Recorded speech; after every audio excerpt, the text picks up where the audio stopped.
Good afternoon. Hey, it's Tim Gillette here with another episode of the Tim Gillette Show. And I'm going to tell you, today's one of those episodes that I've really been looking forward to.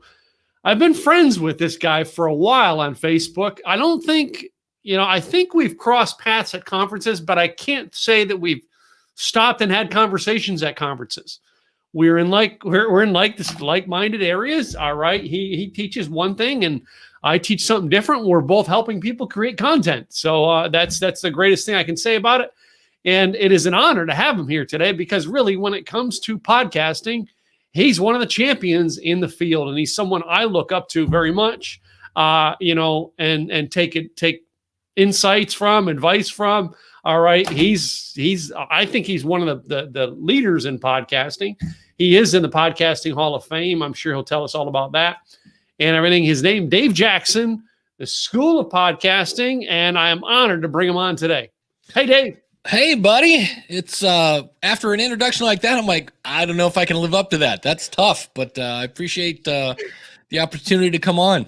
Hey, you ever been on shows, Dave, where people are introducing you and you're like looking, going, okay, do I know who this guy is? Is there somebody else here besides me? I'm like, yeah, exactly. Yeah. I get that too. All right. And it's part of marketing. You know what I mean? You want to make it sound like the person is awesome. I think you are. All right. And I've followed you for years, Dave. I think we've been friends on Facebook. I don't know, 7, 8, 9 years like that. Yeah. I remember connecting with you after the first podcast movement, to tell you the truth. Yeah. And like you said, we do bump into each other in hallways every now and then or different events. And I'm like, oh, there's Tim again. So. Yep. And I noticed you and I have actually spoken at some of the virtuals going on now, but I mean, we haven't got you over to ours yet, but I'm sure we will. Sure. I understand you got a lot going on right now. Well, besides a book release, and I'm in what I'm going to call a 3-phase moving. Phase 1 was moving my sister into a better house so that I could fix up the house that she was in, which happens to be the house that we grew up in. So that's where I'm at right now. And then phase 3 will be moving me in. All trying to do that. I live in Ohio before it gets too cold outside. So it's that's going on at the meantime, which always keeps things entertaining. Yeah. So have you lived in Ohio your whole life?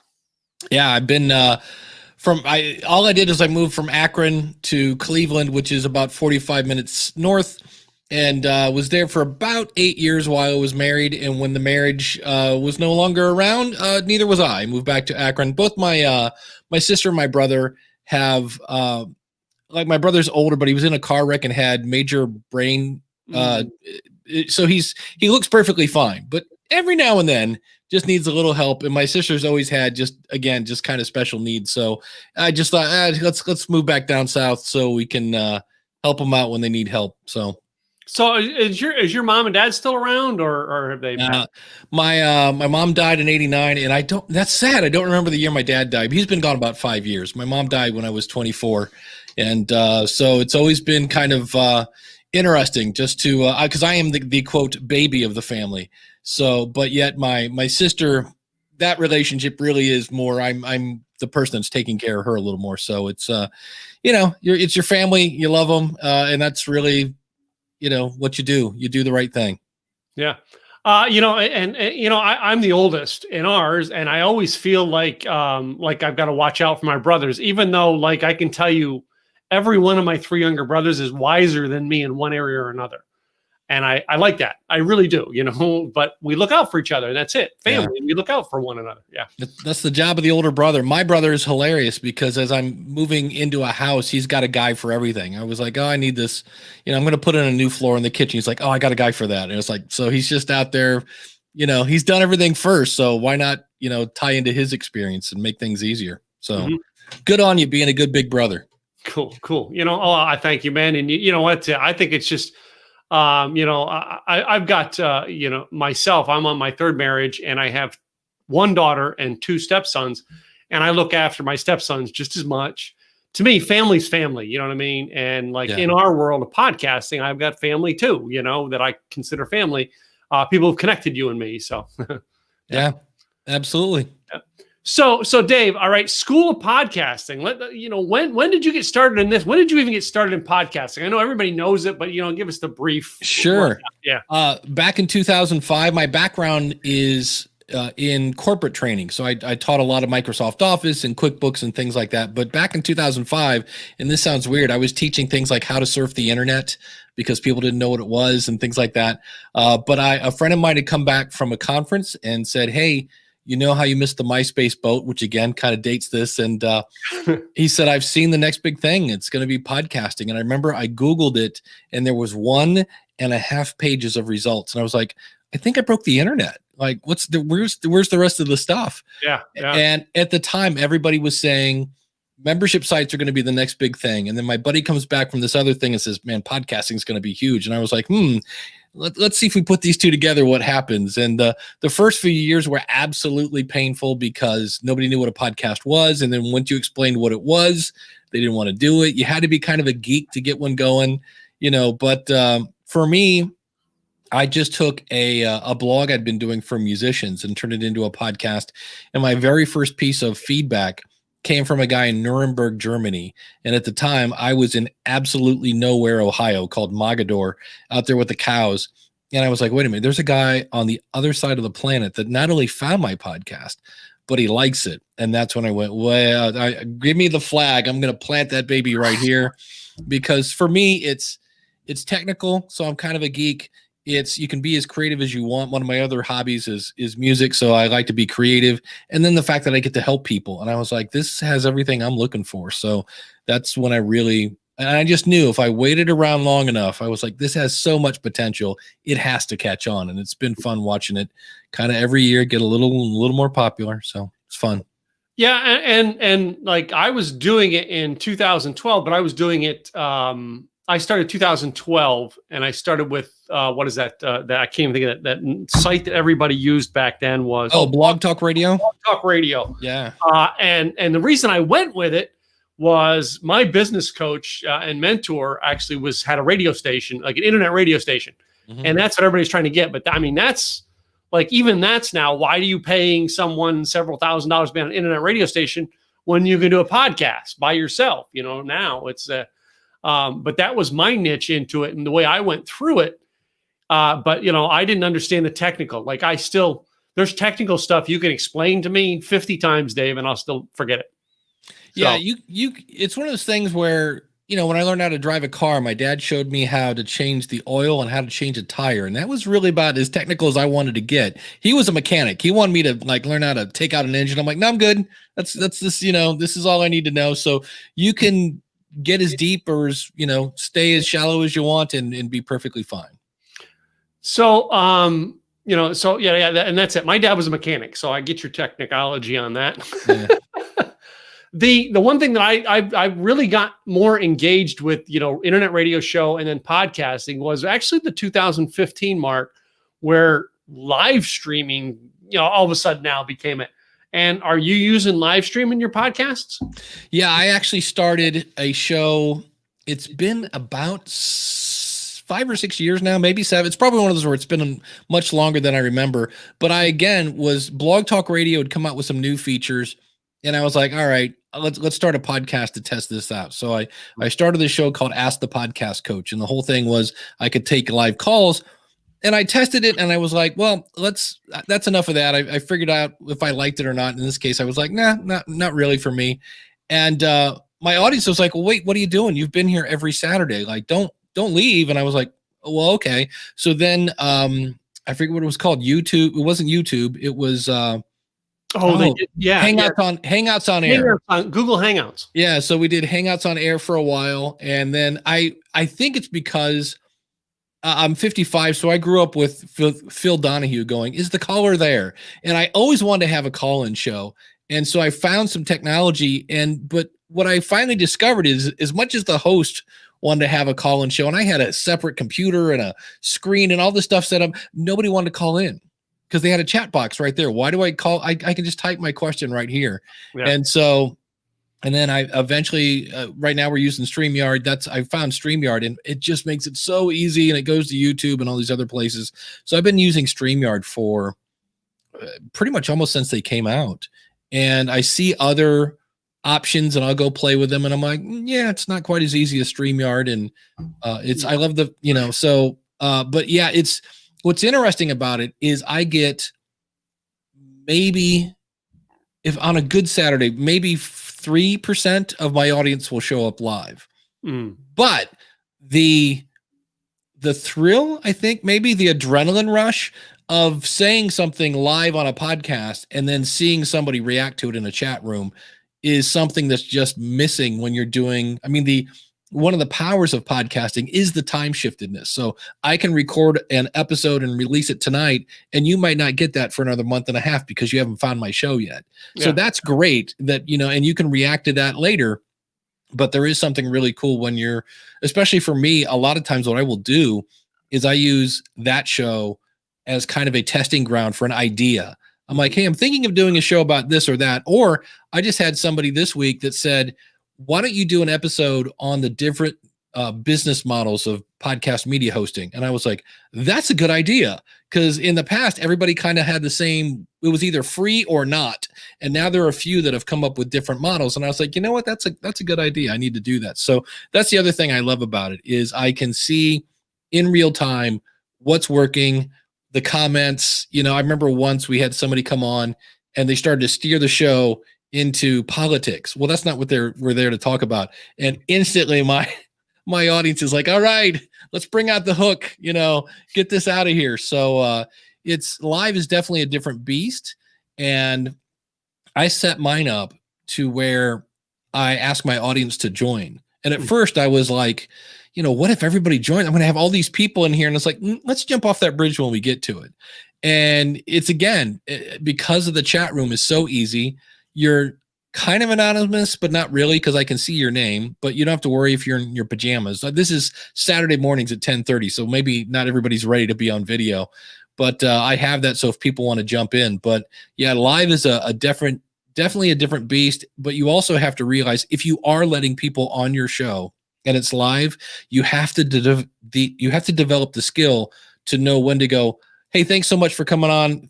We were glad you're here, and get them off, because I'm talking to podcasters. We like to talk. Yeah. And so when you see somebody kind of come, like they have an idea and they'll go around the bend and all of a sudden they come back and they start to repeat themselves. You're like, okay, they've kind of said all they had to say. Thanks for coming. Really appreciate the comment, and off you go. Yeah. Did you ever play with Blab? Yes, that was huge. And that was the problem I had on Blab is everybody got on there and you had to go, oh man, and bye. Yeah. That's one I had I remember a guy from Russia came on and he thought we were like Blab tech support. Yeah. And he was just complaining. And I'm like, dude, I don't know what to tell you, click the help button. And I would eject him. And literally like 2 minutes later, he's back again. And I was like, so that actually helped me get used to that. Because it is, you feel kind of rude, like, hey, thanks for coming, and you're out of here. But yeah, Blab was an interesting experiment. Another one example of how free is not a good business model. Yeah, good point. So yeah. Well, speaking of business models, I'm just curious on your opinion in the podcasting world, because I'm this way in blogging the way I do it. Do you believe there's only one model we should follow, or do you believe that there's a ton of models? There's a ton of models. In fact, I have a book called Profit from Your Podcast. And in it, I talk about how people that are doing this for a living are not just doing advertising, are not just doing membership sites, are not just doing affiliate market. They have Adam Carolla, the guy, the big podcaster, says the pool gets filled quicker when you got more hoses going into it. And I was like, that's a great analogy. So it's, it really comes in handy, because there are times when, like for me, I have a membership site, I do consulting, but I also have affiliate marketing because people buy microphones on Amazon. On one of my shows, I started crowdfunding just for fun of it. So I kind of test everything, and you kind of need to have multiple streams of income, because if I was just doing affiliate marketing and was just crushing it with Amazon, about 6-7 months ago, when they restructured it, and a lot of people, depending on what you were promoting, you kind of took a pay cut. And if you're only doing affiliate marketing, that would hurt. Same thing with people like YouTubers. YouTubers, there are some people, again, that are just crushing it. And then all of a sudden YouTube goes, hey, you know what? We're YouTube. We don't really have to care. Guess what? We're going to change how we do this. And if you don't like it, well, then you can quit not paying us. You know what I mean? It's free. What are you going to do? And so, yeah, I'm a big fan of multiple streams of income. And that way you're kind of covered, because sometimes one will go down and one will go up. It's kind of almost like stocks. You know what I mean? One's going up, one's going down. And that way you kind of weather the storm. If somebody changes their terms of service or something like that, well, I've still got this income coming in over here. Well, you bring that up, and I want to twist it a little bit because of the fact that I've always said, and I've never stopped saying this, you need to be building an email list. You get on a new platform, you need to build a following, things like that. What is your thoughts on, hey, should we still be building an email list? Oh, absolutely. I mean, like, holy cow. Yeah. In fact, every time I hear a successful podcaster and somebody goes, what's your biggest regret? And if they don't say, I wish I would have started sooner, it's almost always, I should have started an email list. Mm-hmm. And when people talk about ratings and reviews, and I'm like, you know what, if I'm going to ask for anything, it's either, buy something from me or get on my email list. And I don't have a lot of automation built into my email lists. A lot of people do, and that's fine. I have a couple things that are set up, but I'm not the person where you're going to get the daily email from me or I'm just hitting you over the head. There's nothing wrong with that. I just don't have that set up. But it's with podcasting, when you're listening, and you can do fun things like, schoolofpodcasting.com/subscribe. So if you're on a treadmill right now, that's easy to remember. But email, if you're reading an email, you are one click away from doing something that I want you to do. Amen. And it's just, it's that, one click versus two clicks. Sometimes that second click is like, yeah, I'll do that later when I get home. And it's like, well, now, you're one click away. So yeah, I'm with you. The power of email is nothing's trumping it yet. People think social media and all these other things, and it's like, nope, email. It's been around forever and it still works. In 2010, when I got really involved in this, Dave, a lot of people were saying to me then, oh, Tim, you're not going to need all that stuff. All you don't even need a website. You just need social media. And I literally, I stopped counting in 2016. I think the number was at like 26 who told me that. Yeah. Or now had to go get jobs because they had no list.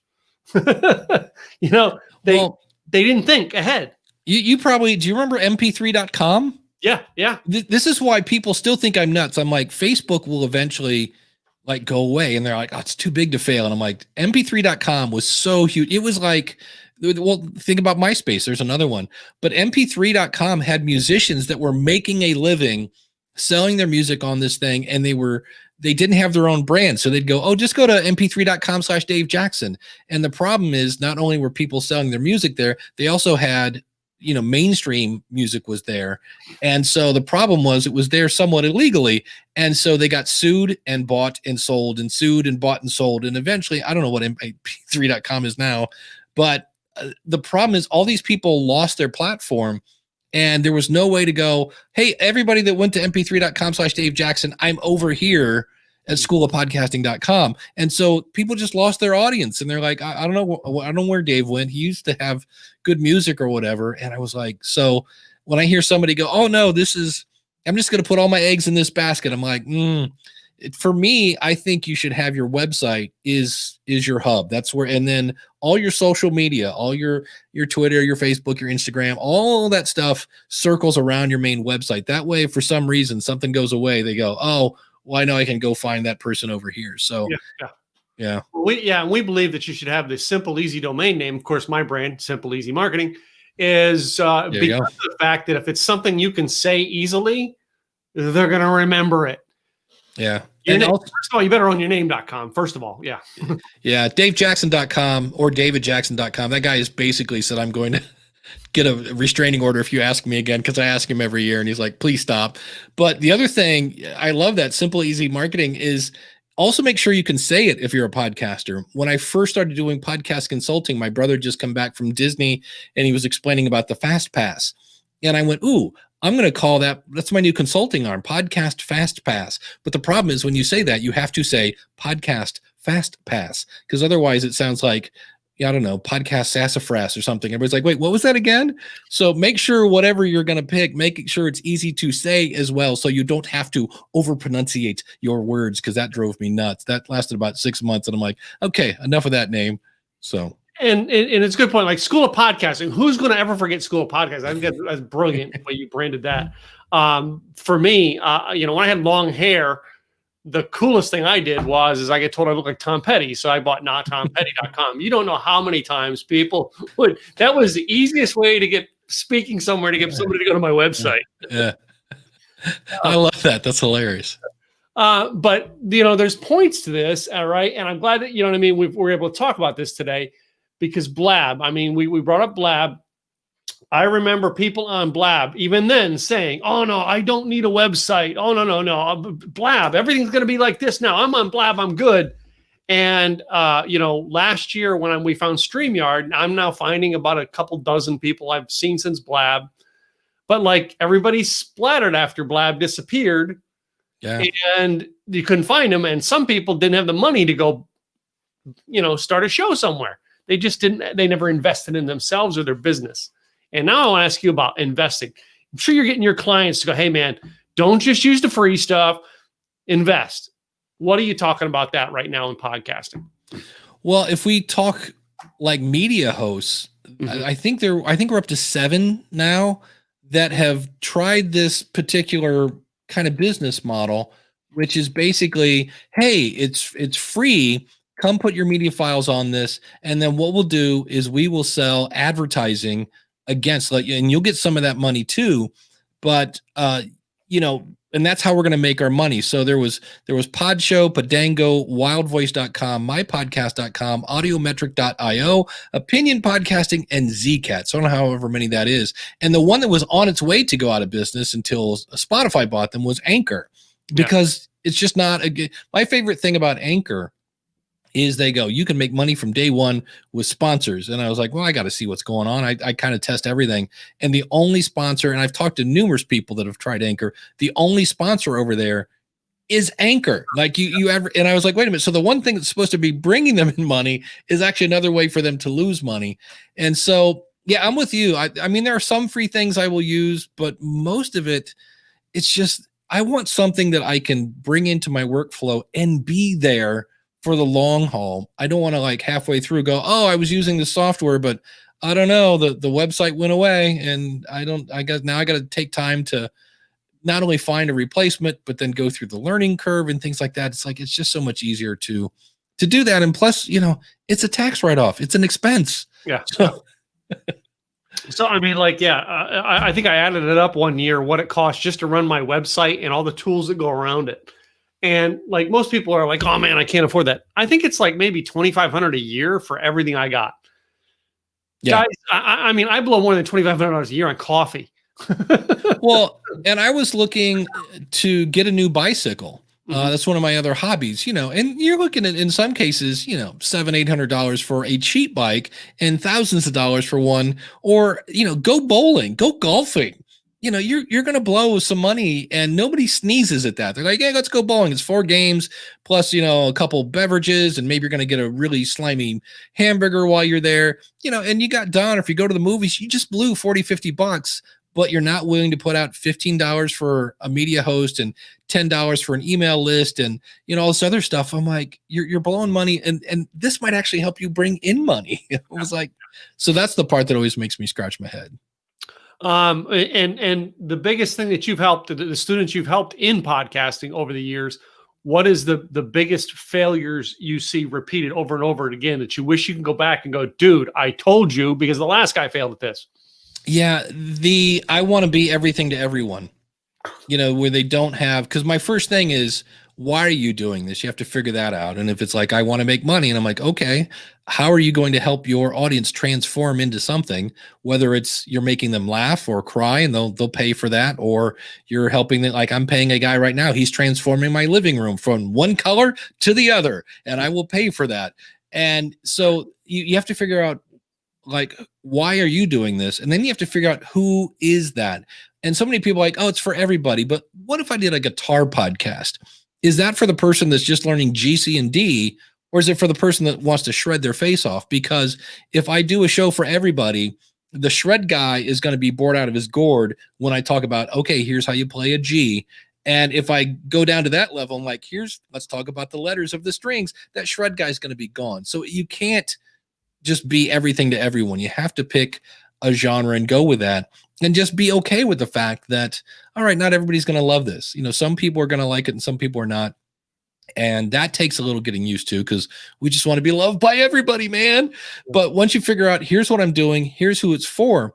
I always say starting a podcast is not hard. It really isn't. I mean, I could burp into my phone and have it an apple in probably a week. So it's not hard to start one. The hard part is here's what I want to happen. Here's who I'm talking to. Now, what can I talk about that's going to hold their attention, but also move them to do whatever it is I want them to do? And that's the part that you have to do a little thinking on. So it's a fun process. And I always tell people, your podcast is not a statue. It's a recipe. But I see some people that just have you kind of have to aim a little bit. Because I realize that no matter what you do, by the time you get to episode 10, you're going to go, oh, you know what? I thought we were going to do this. Let's do this instead. But you have to have some sort of idea of where you're going. Yeah. I agree. I totally agree with that. So let's say hi to a couple of people who've been jumping in here and leaving notes for us here. We've got Joe Ingram. All right. I don't know if you know Joe. Barb, we both know Barb Tomlin. So. We do know Barb. Happy birthday, Barb. I think it was today or yesterday. Yeah, I think Barb's birthday is today. Happy birthday today. There you go. David Fagan, great. Is always good to see. You know David? The name's ringing a bell. JV Mastermind. He's out of Arizona. So okay. Terry Johnson. I was actually in the audience at one of Terry's shows this morning. So Nice. Cindy Lee, she's somebody that follows me. She does this whole thing on like the Bucket List podcast. She's learning a podcast right now. Cindy, Nice. Plug into Dave, man. Oh, here's a good guy that you and I both know in common there, Joe Pardo. That's right. The one and only Super Joe Pardo. Joe Pardo. So he's actually going to change his branding. He's been talking. Yeah, he joined my mastermind. We've been talking about, his branding and stuff like that. And he thinks he's going to pull the super out. Oh, come on. Hey, but I mean, Dave, I was originally known as Rocker Life Coach. I mean, sometimes you've got to grow out of a brand, Yeah, that's true. So, Wynn Charles, I always love when I see her pop up Wynn. here and there. So, yeah. And then we have a Facebook user who's probably in one of my Facebook groups just saying hi. So, thanks. Good to see all these people joining us in. Dave, you give quite a bit of advice. You've shared quite a bit of how people, you help some of the people coming through your programs. Was there a mentor that someone who came along and was like gave you a piece of advice that has mentored you that you could share? Yeah, I had two. One was a high school teacher, and I got fired from my first job because I was too shy. And a lot of people like, no. And I'm like, no, that's straight up truth. Wouldn't talk to customers, super like introvert. And he just said, here's what I want you to do. I want you to act the way you want to be. And then eventually someday you'll be the way you act. Now today we've rephrased that to fake it till you make it, but that's kind of what I did. But another one was when I first started podcasting, and I'm doing a podcast for musicians. Well, there's a guy that's like the godfather of all music marketing, and his name is Bob Baker. And one of my first guests was Bob Baker. And I brought him on, and before we even started, I'm like, well, how did you become such a guru? And he goes, well, you just have to realize you don't have to know everything. You just kind of have to know, in some cases, more than whoever you're coaching. And I was like, well, that's true. I've always had that with teaching. And he said, in my case, I'd been in band since he had been a teenager. He goes, I'd written a couple articles for magazines and things like that. And he goes, I just grabbed my imaginary magic wand and went, poof, you're a guru.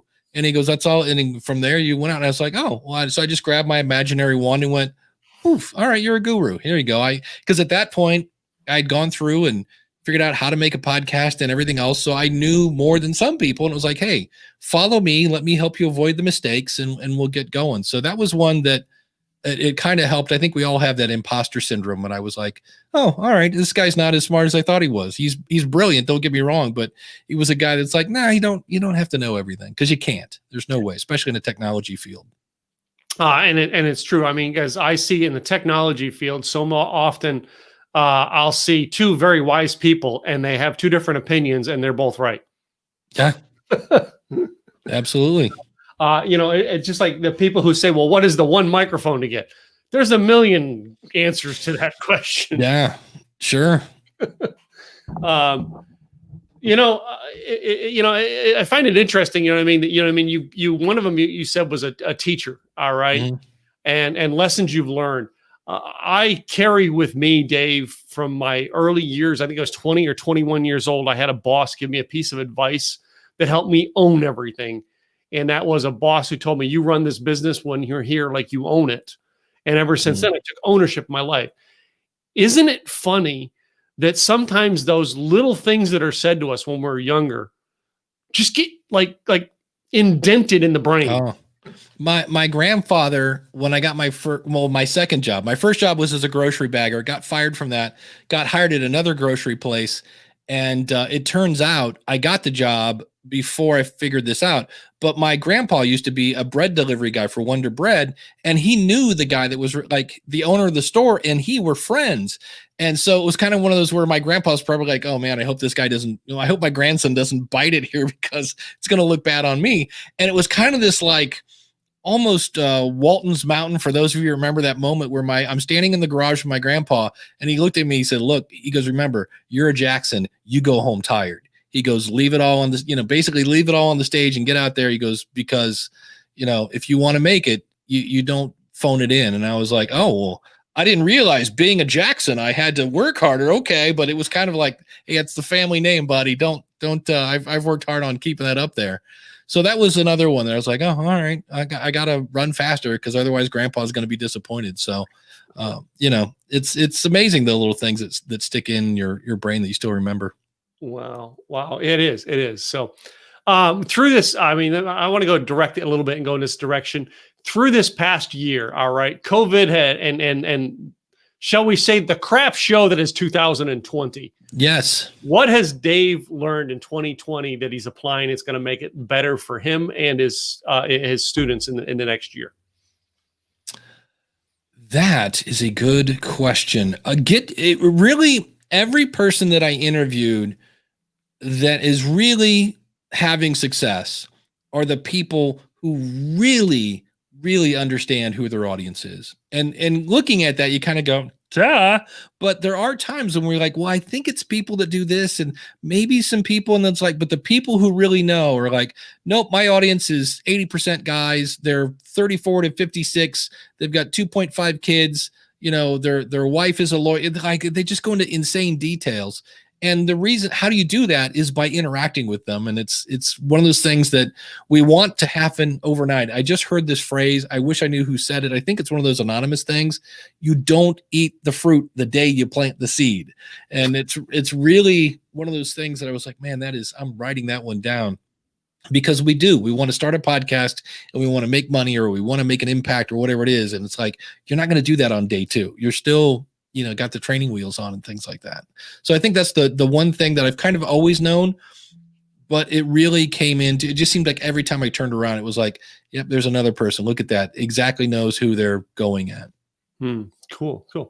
So, I wanted to redirect that question a little bit differently, but it's kind of the same question, but put it this way, because, Dave, my mission, I put a mission behind what I do in my business. And that is, in my lifetime, I want to create 10,000 bloggers, vloggers, and podcasters, help them get a following of 10,000 and help them monetize that into $10,000 a month. That being said, is why I interview people like you, because you're the tool. I got to connect to people like you because you can teach things I don't know. What advice would you give to my audience knowing that's who I'm helping? Well, number one, be in it for the long haul, and 10,000 downloads. See, here's the thing. 10,000 downloads or 10,000 subscribers or whatever you're going for is going to take some time. And in some cases, the more niche you get, what if there's not 10,000 people into pygmy ponies?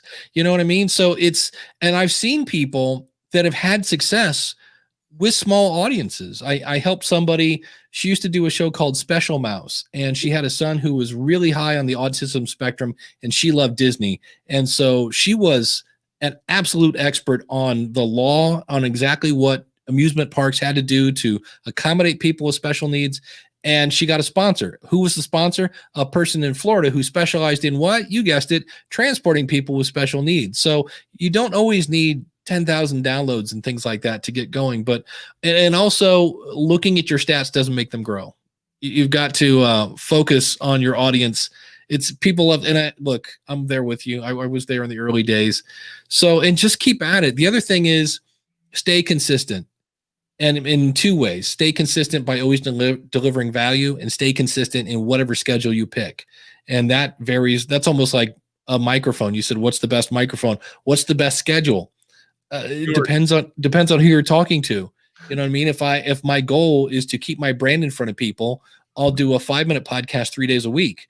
If I want to show that I'm an expert, I'll do a show once a week and do a deep dive. Mm-hmm. So it kind of depends on who it is. It also depends on who your audience is. I'm not going to do a 30-minute show for busy moms because, well, they're busy moms. They don't have 30 minutes to listen to a podcast. Yeah. So great advice. All right. And that's it. I mean, and I personally have a mission. That's why I'm interviewing people like you. And that's it. My mission drives me, not getting the Ferrari, not getting a new house. I can care less about that stuff, really. But I'm mission driven. And I always thank people like you who are, help me in my mission. Really. You are. So Dave, before I go into my game here, what is the website that people can connect with you if they want to find out more about Dave Jackson? Yeah, the contact, everything you need out there is at schoolofpodcasting.com. So very simple and easy to say. So even those on the audio are going to actually catch that, schoolofpodcasting.com. Yeah, I go for the obvious stuff. I have one show called Weekly Web Tools. I have another one called Logical Weight Loss. So my audience doesn't go, I wonder what that show's about. I'm like, let's just hit them over the head with the obvious. How many different ones do you have right now? Podcasts? 6 or 7. It depends. I have a couple that I just put out because I'm in the middle of this move. I went to my audience and said, hey, I'm going to take about a month and a half off. I'll be back in December. And until then, enjoy my back catalog. Because it was just a case where if I tried to do all this extra curricular stuff that I have going on and do the podcast, I would probably try to do it at the expense of my health. Of just like, oh, who needs to sleep? I'll sleep when I'm dead. That doesn't work anymore. Yeah. So it's like something had to go because I'm bringing in all this stuff into my life. And I was like, okay, what's going to go? And I was like, well, these are ones I kind of do as a hobby anyway. And I just went, look, I appreciate you listening, but here's what's going on. And because they like you, they understand. They're like, oh, cool. Have fun. I'm glad to hear you're getting a house. So. Well, yeah, I did. I remember the first year I did my blog and video con was the year that I bought this house and we were renovating it. And that year was the one rental I had vacated and I had to go fix it and fix this house and fix my other one. My mom was moving here and I was trying to put on my first big. Yeah. Yeah. When it rains, it pours. At one time, guys. Yeah. So, well, Dave, you know what I mean? I thank you for coming on and being our guest today, for giving us some information. I do like to close out my podcast with a little game I like to call This or That. All right, I'm ready. All right, we've got about 8 questions here. All right, we're going to start off with our first one I like to ask everybody, and that is Star Wars or Star Trek? Star Wars. Star Wars. You wanted the original series, or when did you get into Star Wars? I was forced to watch Hee-Haw and Star Trek as a small child, and my sister to this day, if like The Trouble with Tribbles comes on, she will watch it, and I'm like, I've seen that at least. I'm like, I'm done. So, and because of that, it was just a bad taste in my mouth. So I never got into I understand they're great and, live long and prosper and that whole 9 yards. But I saw the original Star Wars. I think I saw it like 15 times. I mean, I was like a little kid when that came out, and I just kept going back and going back. So I am not quite the mind of a child where you get lost in the story. Now I'm kind of, wait a minute, you can't. I'm too logical now. I'm like, he wouldn't be dead. That's not, and I pick apart. But Star Wars instead of Star Trek. It's and have you seen the commercial with Star Wars versus Star Trek for Uber Eats? I have not. Oh, there's a series coming out. Luke, the actor played Luke, and the actor played John Picard are in it, and it's basically, it's not necessarily Star Wars versus Star Trek, but it's the characters acting and saying stuff that would be related to it. And supposedly they're doing 3 of them, so I'm waiting to see them. Yeah, interesting content out there. Some good marketing. Yeah. So my next one here is, I know normally I would ask podcasts, but in your case, if you're going to get information, would you listen to an audio book or read a actual print book? Oh, I'm right now. I never read an actual print book. I haven't done one of those. So if you give me your book and like, hey, I want you to have this, thank you. There's a really good chance I'm never going to crack that thing. I have a ton of Kindle books, but right now, because I can listen, I don't know. I can read pretty fast too, but I like audio, so I like audiobooks. I'm a big Audible guy. Cool. So that's yeah, I'm getting that way too. So my next one moves into a couple food products. Number one, I got to ask, is it taco or hamburger? If you had to choose one, Hamburger. Hamburger. Yeah, I was a hamburger kid. I don't know why. So Yeah. Next one here, it's like I kind of picked up on this one here. I'm going to ask, you know what I mean? So if you're watching Friends, which was your favorite girl, Rachel or Monica? Oh, Rachel. So Rachel. Yeah. How about beer or wine? That's interesting.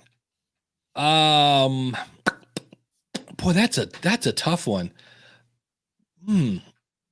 Probably beer. Yeah. But just barely. Because when I was young, I hated the taste of beer. Mm-hmm. And you could buy a bottle of Kenai wine for $3.59. And that would make me really happy. And it wasn't like, beer is an acquired taste. And it took me a while to acquire that taste. And even that, people laugh because I'll get like a Miller Lite or a Bud Light. And they're like, that is yellow water. And I'm like, it doesn't make me go after I drink it. So, but like, I'm originally from Pennsylvania, and you get up through that center part of the country there. Oh my God, there are such great craft breweries. Yeah. Yeah. When I went to Australia, I said, give me something very Australian. And it was so not what I'm used to drinking. So it was fun. Yeah. How about this one? Does pineapple belong on pizza? Yes or no? See, this is where I'm somewhat, not extreme, but I'm somewhat of a finicky eater. And I'm also the kind of guy that when I find something I like, I rarely deviate. So I will go pepperoni. And if I'm going to go crazy, pepperoni with onions. That's it. Or if I want to go boring, I'll go cheese. But that's as crazy as I get is pepperoni and onion. So now I like pineapple. Never tried it, but I'm going to say no. Put that on a cake or something like that. Okay. See, that's one that people have opinions on. And speaking ones that people have opinions on, right. This question here has gotten controversy all over. It's why I have it. The toilet paper, does it go over on the roll or under? Over. Always. Yeah, if it's under, in my house, if it's under for whatever reason, I'm not sure what this is, because the vent was right there, you would come in and the toilet paper would be all over the floor. But if it was over, for some reason, it would just flap in the wind. But I guess when it flaps in the wind and it's under, it starts it unrolling. So you would just open up the door and there'd be this giant pile of toilet paper. So over. All right. That one, there's a controversial question, and I can't tell you how many people, Dave, from the calmest people in the world around my podcast, when it comes to that question, fangs come out.